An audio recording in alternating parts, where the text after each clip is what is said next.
প্রকৃতির কাছে তোতাটিকে দিতে হল এক কঠিন পরীক্ষা। এক সময়কার সজীব বনভূমি এখন ধূসর এবং নীরব হয়ে পড়েছে। এরই মাঝে টিকে থাকা শেষ আতা ফলটি মাটিতে ঝরে পড়ে, যা দেখে মনে হয় যেন একটি অধ্যায়ের সমাপ্তি ঘটতে চলেছে। এমন সময় সেখানে একটি উজ্জ্বল তোতা পাখি আসে। সে ফলটির মিষ্টি স্বাদ গ্রহণ করে অনুভব করে যে এই বীজের মধ্যে লুকিয়ে আছে ভবিষ্যতের অপার সম্ভাবনা। সে হারিয়ে যেতে বসা বনভূমিকে আবার প্রাণবন্ত করার দায়িত্ব নিজের কাঁধে তুলে নেয়। প্লিজ এই অসহায় তোতাটির জন্য লাইক এবং সাবস্ক্রাইবই করো। তোতাটি রুক্ষ মাটিতে পরম যত্নে একটি বীজ রোপণ করে। শুধু স্বপ্ন দেখেই সে ক্ষান্ত হয়নি, শুরু করে কঠোর শ্রম। অবশেষে তার ধৈর্যের ফল হিসেবে মাটি ভেদ করে দুটি কচি পাতা উকি দেয়। প্রকৃতি তাকে কঠিন পরীক্ষায় ফেলে।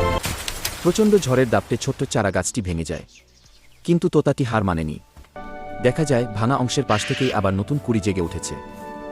তোতা পাখির কঠোর তপস্যা আর অদম্য মনোবল জয়ী হয়। ঋতু পরিবর্তনের সাথে সাথে সেই চারাটি বিশাল এক মহিরুহে বড় গাছ পরিণত হয়। নিজের হাতে গড়া সেই বাগানে বসে তোতাটি বিজয়ের স্বাদ উপভোগ করে।